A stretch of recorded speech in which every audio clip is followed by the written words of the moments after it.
Để đủ tính dọn xe tao lên cào cào á, mà giờ tiền đéo có. Hả? Mày tính ra giờ Đụng đang khan hiếm vụ tiền bạc. Để Đụng có tính ra mày chơi với tao cả năm mà mày đéo biết cái nhà tao sao đúng mày?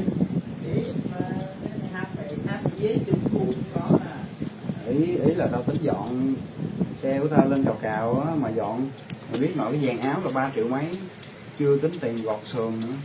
Tiền nè, cái dàn áo tao tính dọn lên chiếc này, chiếc Win thành công nhất mà tao thấy dọn cào cào để nè, cái dàn áo này là 3 triệu 2.